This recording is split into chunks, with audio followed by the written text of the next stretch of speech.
We all know why people visit salons, barbershops, and day spas. They go to improve their appearance and boost their self-esteem. It's probably not surprising for you to hear that consumer demand has increased for hair services, manicures, pedicures, facials, and waxing. Thankfully, most consumers leave their local salon, barbershop, or beauty salon as healthy, satisfied consumers. Unfortunately, many consumers have seen unsanitary and unclean conditions. The results in these cases can be devastating, and not just for clients who suffer infections or a contagious disease, but also for professionals who not only put their customers at risk, but also the health of their own employees, families, and their businesses. Really, the biggest danger is not knowing that a salon product, tool, or implement has been contaminated by a previous use. Or infection and disease can spread in a salon environment when proper practices aren't followed. For these reasons and more, it's extremely important that both consumers and professionals know about the proper health and safety precautions in a salon or a barbershop. For consumers, this means knowing your rights.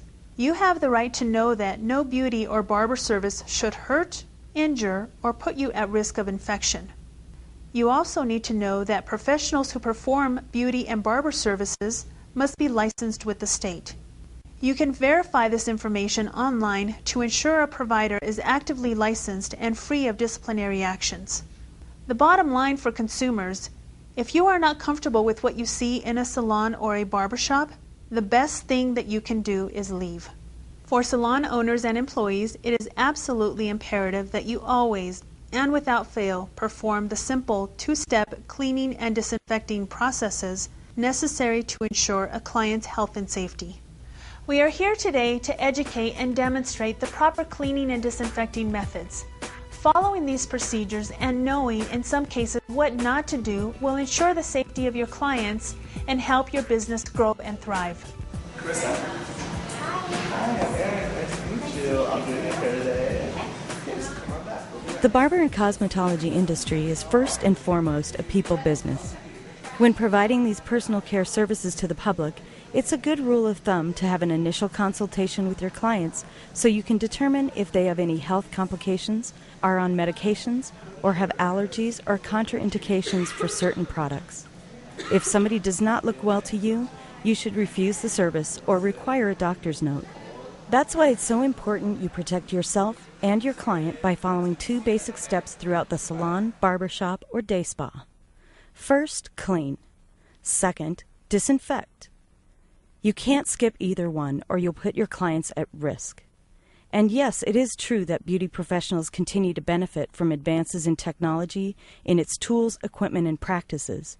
Even so, cleaning systems and advanced tools, whether autoclaves, ultrasonic units, and ultraviolet sanitizers, are not foolproof and are no substitute for basic cleaning and disinfecting practices.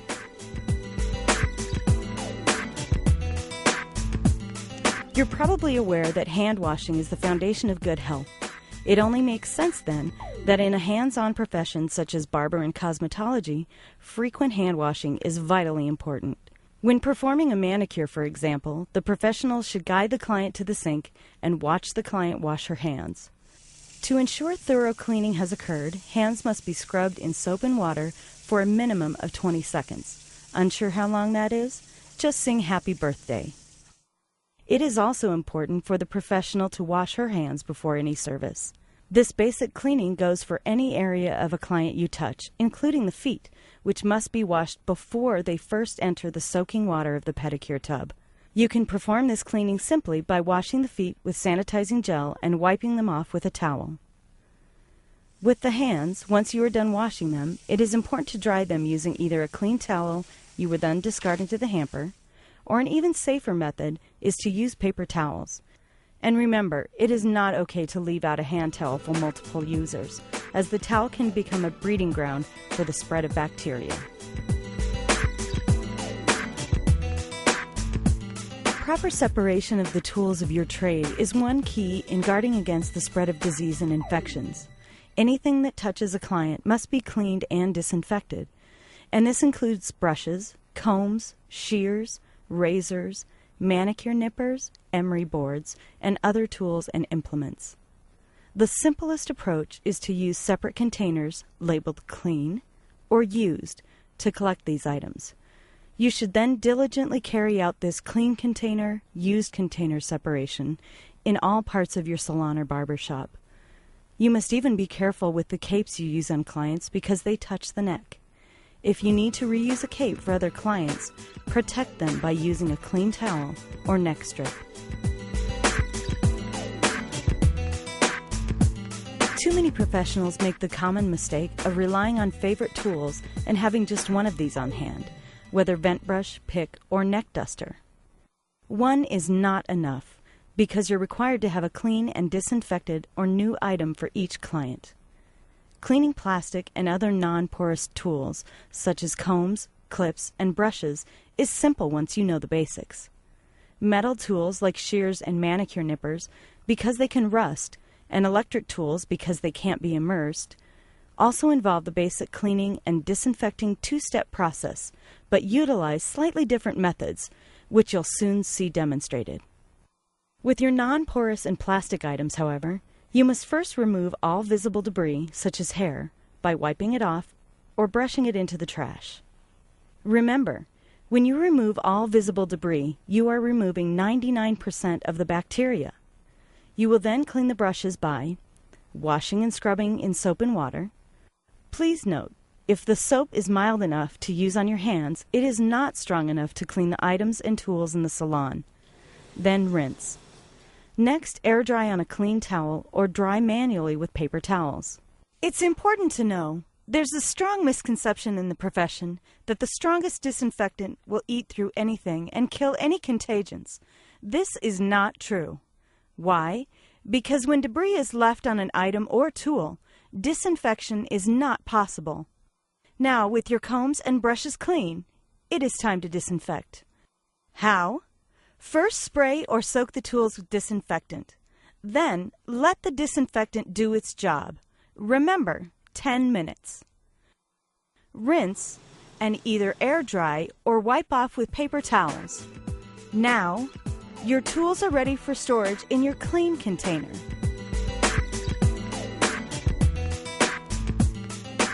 Clippers are an important tool in barber and salon services, and a costly item too. That's why, when you make that purchase, be sure to look for easy to clean and disinfect among the features. That's because clippers, even though they are electric, must be cleaned and disinfected with the same attention as other salon tools. Otherwise, hair from an infected client lodged in the clipper blades can break through the skin on another customer and spread infection. The all too frequent result isn't pretty. This picture shows a ringworm infection caused by dirty clippers.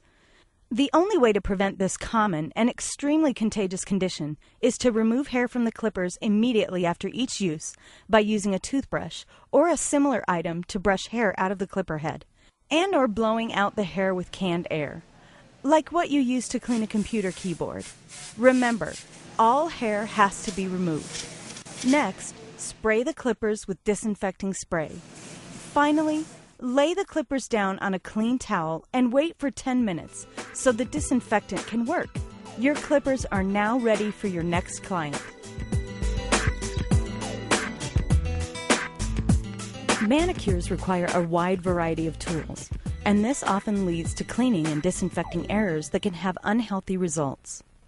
These photographs show poor manicure conditions in workstations, as well as the dangers that can result, such as nail fungus and disease.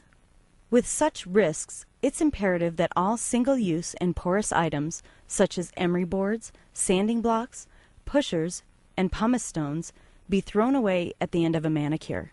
Then you must properly clean and disinfect your plastic and metal tools, which you can clean using acetone or collect in your used container for cleaning at the sink with soap and water.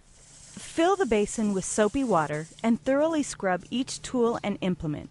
Rinse them and dry them off. Now it's time to disinfect. When mixing the disinfectant, it is important to follow the manufacturer's directions.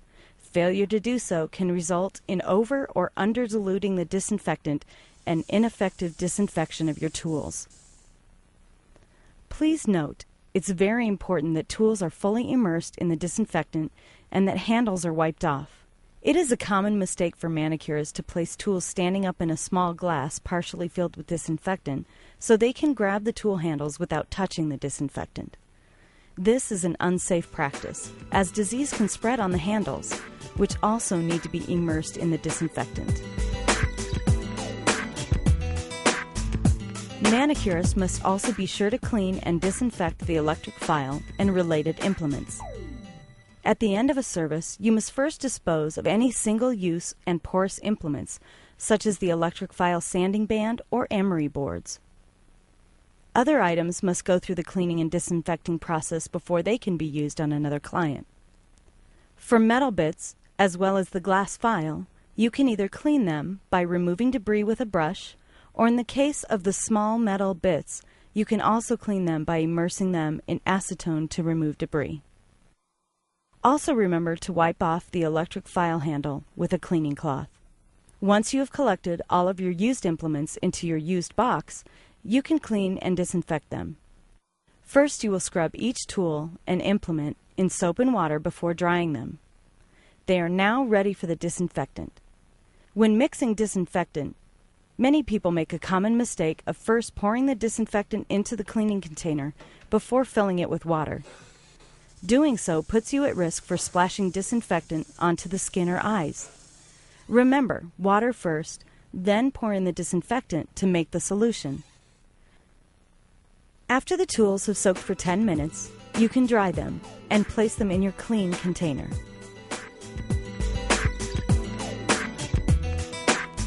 As careful as professionals try to be, cuts or injuries do happen, especially with the many sharp tools involved in the profession. If you cut someone, stop the service immediately and tend to the injury. If you've cut your client with a single-use item, like a disposable razor or an emery board, remember you must bag it. Never try to disinfect it. So after the injury occurs, stop the service. If you are not wearing gloves, put some on. Then blot the blood with cotton or gauze. Apply antiseptic with a cotton swab. Finally, cover with a Band-Aid. Place the tool in a plastic bag and put the bag in a biohazard container. Remember to dispose of waste properly. Don't put someone else at risk. Finally, wash your hands. If a cut happens with a metal tool, stop your service and help your client. Then, clean the metal tool by wiping or rinsing it to remove the blood. Next, spray or completely immerse the tool in a hospital-grade, EPA-registered disinfectant according to manufacturer's directions. And remember, any cloth or towel with blood on it must be placed in a biohazard container, which is puncture resistant. Waxing is one of the fastest growing salon services, especially as more people make it a regular part of their personal hygiene. Waxing, shaving, and tweezing, however, pose a major health risk because they cause microscopic cuts and scratches in the skin. Did you know that over-the-counter facial products can make skin sensitive enough that it will peel off with the hair when waxing is performed? Openings in the skin usually aren't visible, which adds to clients' susceptibility to bacteria and infection.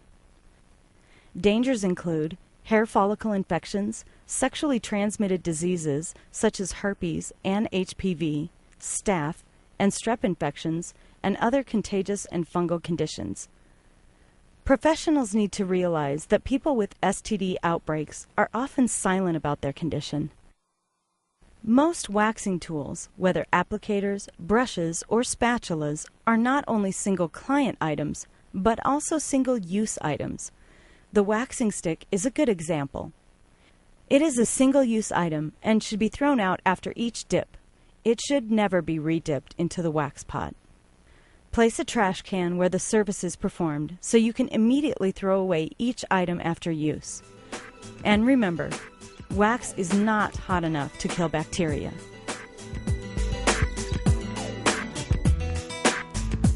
With the rising popularity of pedicures in the United States have come increasing reports of pedicure-related diseases and infections.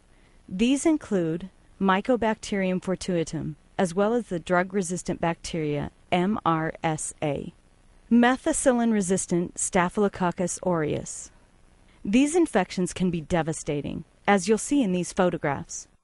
For this reason, professionals can take a first step in prevention by encouraging clients to avoid shaving their legs 24 hours before their pedicures. That's because shaving disrupts the skin's natural protective barrier and brings about openings that make clients more susceptible to irritation as well as bacteria and infection. We've already demonstrated safe nail service cleaning and disinfecting processes. Similar attention to detail must be paid to the pedicure basin or tub, whether a simple basin or jetted foot spa is used. Unfortunately, this is an area that too many salons ignore in the rush to pack in clients. These pictures show extreme neglect in cleaning and disinfecting procedures. The cleaning and disinfecting procedures required for pedicure foot spas are very specific. The pedicure basin or foot spa tub must be cleaned and disinfected without fail after each and every client. We will demonstrate the cleaning of a simple basin. The process is also the same for the between customer cleaning of a jetted foot spa. There are simply more parts that must be removed from the jetted foot spa. Drain all water and remove all debris. Clean the tub with a clean sponge or brush, water, and a detergent that is effective at removing oil. Again, if you can clean your hands with it, it's not strong enough. Rinse well, dry with paper towels, then spray the tub with a disinfectant. Again, the disinfectant label must clearly state it is hospital or medical grade. Finally, rinse well and wipe with a clean towel. The pedicure tub is now ready for the next client.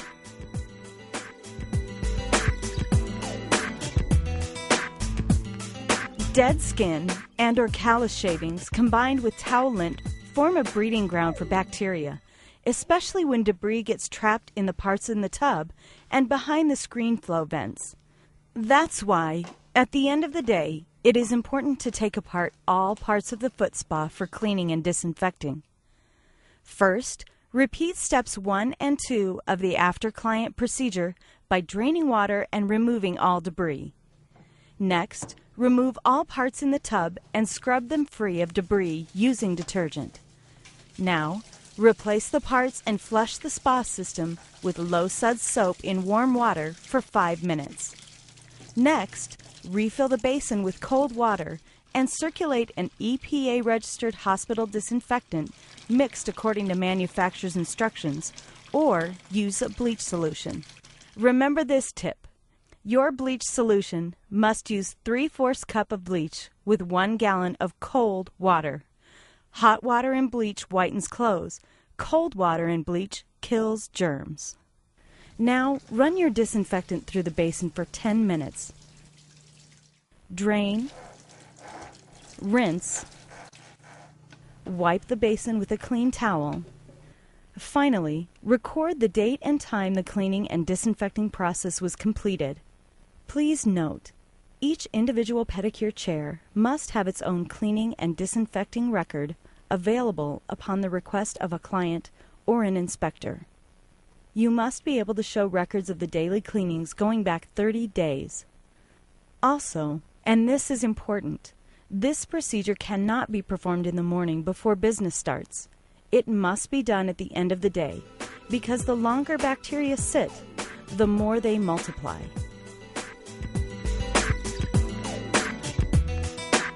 Because cleaning and disinfecting are so vital in the salon environment, it is important that you do your homework, educate your employees, and change your disinfectants every day to be certain they're doing their job. The disinfectants shown in these photographs, for example, have been contaminated. When it comes to purchasing and stocking cleaning and disinfecting supplies, do your homework. Bleach, alcohol, disinfectant, it can all get confusing. Read labels and understand the differences, such as whether a disinfectant is EPA-registered hospital grade or not. If a tool or item touches the skin and there is possibility of blood or body fluid contact, alcohol is not a proper cleaner or disinfectant. Also, Know the correct mixing ratios to ensure your diluted solutions are effective. And take precautions, such as wearing plastic gloves and goggles if appropriate, to handle these chemicals carefully. Finally, if you are a salon owner or booth renter, remember, you may not run out of disinfectant and accept clients. Yes, it is that important. As you can see, cleaning and disinfecting are really pretty basic once you know the proper processes and how to protect against the spread of disease and infection. It is important to note that processes shown here today are not just recommended or optional. They are, in fact, required by the rules and regulations of the Office of Barber and Cosmetology Licensure, an agency within DORA, the Colorado Department of Regulatory Agencies. It is DORA's mission to protect consumers while also promoting a fair and competitive business environment in Colorado. In the barber and cosmetology industry, the biggest danger really is not knowing. And now you know the proper cleaning and disinfecting methods for your work environment. I hope you will agree that these practices must become an integral part of your barbershop or beauty salon in order to ensure the health and safety of your clients and yourselves.